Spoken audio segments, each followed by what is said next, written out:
So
here's a close-up of this guitar so you can get a better look at this 1959 Danelectro.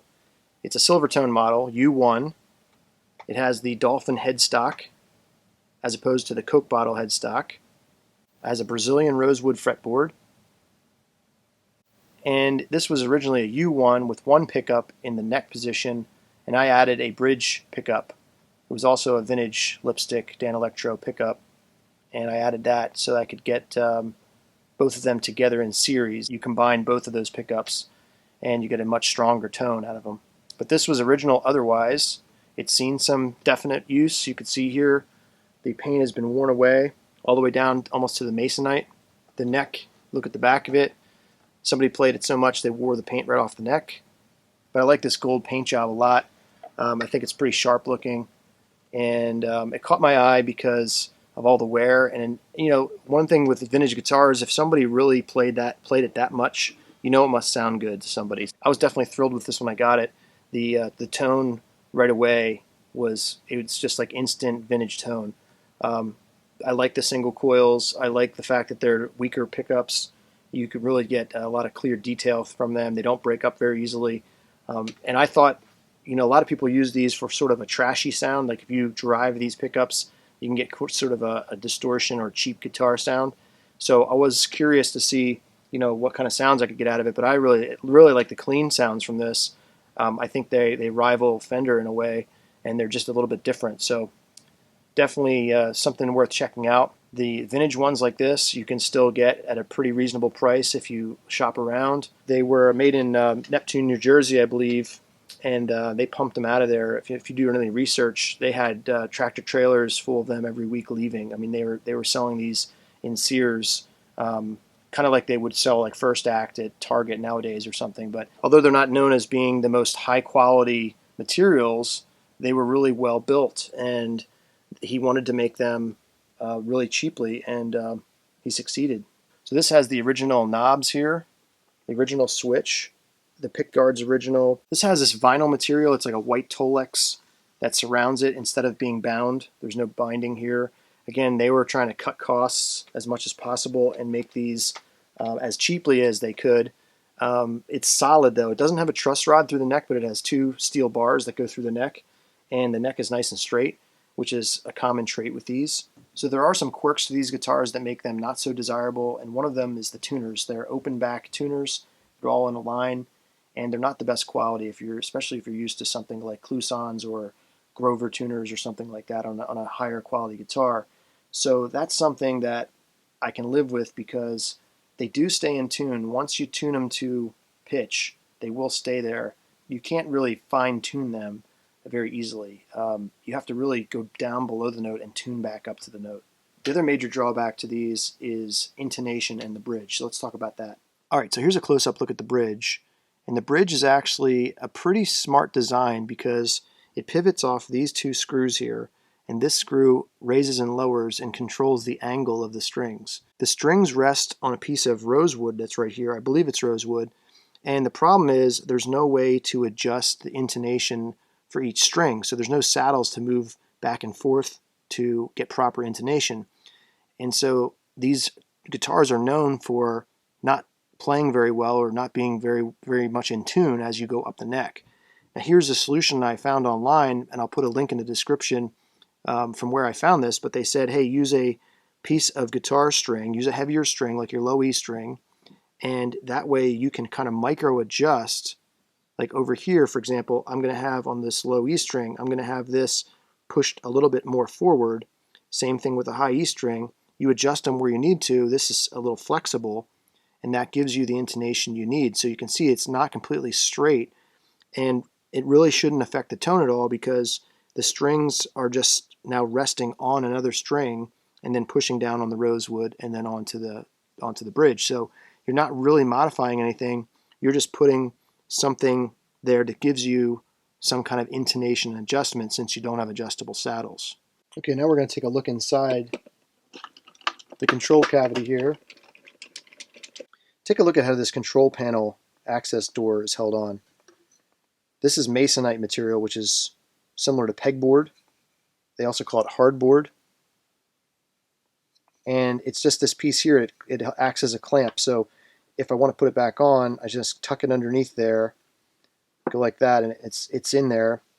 So I just tighten this, and that screws it tighter into that piece that's behind there, and that's it. So it can move around a little bit, but it's not going to be able to come back out because those two pieces are behind the sides here. So again, to take it out, I can loosen it just a little bit, or I can loosen it all the way until it unscrews and falls off. And then just get your fingernail in there, pop this off. Here's the clamp part. And that's it. So it's a really brilliant design. Just that little piece of engineering is pretty cool to me. Okay, so let's take a little closer look inside the control cavity. And right back here is the bridge. So the bridge is right here, and it's held in place by a block of pine that's glued right there. So again, to save money and to mass produce these, they're made from really cheap materials. Masonite was very cheap and not something that you normally would build a guitar out of. And this is completely hollow, besides some bracing that you see here, which is just blocks of pine. Around the outside edge, to give it some rigidity, there's a piece of pine, or sometimes it was poplar around the outside edge here. So these do sort of have a hollow sound because they're basically chambered, or they're hollow. I mean, there's not a lot there, and they're very light guitars also, easy to play and very light. And they were meant more for, you know, your student beginner guitars. They're not something that was marketed to professional players or anything like that. These were mass produced for Sears. If you're interested in the wiring and how I did that, let me know in the comment section, and I will do a separate video on how I wired in that other pickup so that it can be in series with the existing neck pickup. Here's a better shot of the headstock and the logo. You can see the nut is aluminum, and the slots in the nut, I'll zoom in here a little bit. The slots in the nut are actually very deep and very wide, not normally what you would do with a nut that's made of bone or plastic, but I haven't made any modifications and just kept it like this, and it sounds and plays great. The nut slots are actually very low, which is good. It has good intonation in here when you press down the first fret, second fret. Nothing is sharp or anything like that. Take a closer look here at the Brazilian rosewood fretboard. This one actually has sort of a rough texture to it. You can probably see it there in the light. So it's not completely smooth. I did a little work on the fret ends. I filed them down, and I also rounded over the edge of the fretboard just a little bit because it was kind of sharp on the edge. So I dressed that up a little bit, and it made it much more comfortable on both sides. Hopefully you can see this, but if you look right here and right here, you'll see the steel bars that run up the neck and support it. So there's no truss rod adjustment on these. It's just these steel bars that run up through the neck. And these are known as having very straight, stable necks, and this one is no exception. It's very straight, it's stable, and they were really built solidly for such cheap mass-produced guitars. The back here, it's held in with 3 screws in line like this, and the strap button is here. This is the original strap button. A lot of people don't like that, and they usually add one somewhere in here, like on a Les Paul. But this has the original strap buttons also. So now the switch operates the way you would think. That's intuitive. When it's up, we have the front pickup, neck pickup. In the middle, it's both, but now they're in series, so it's a little louder. And then down here, we have just the bridge pickup. Then you have master volume and master tone right here for all pickups.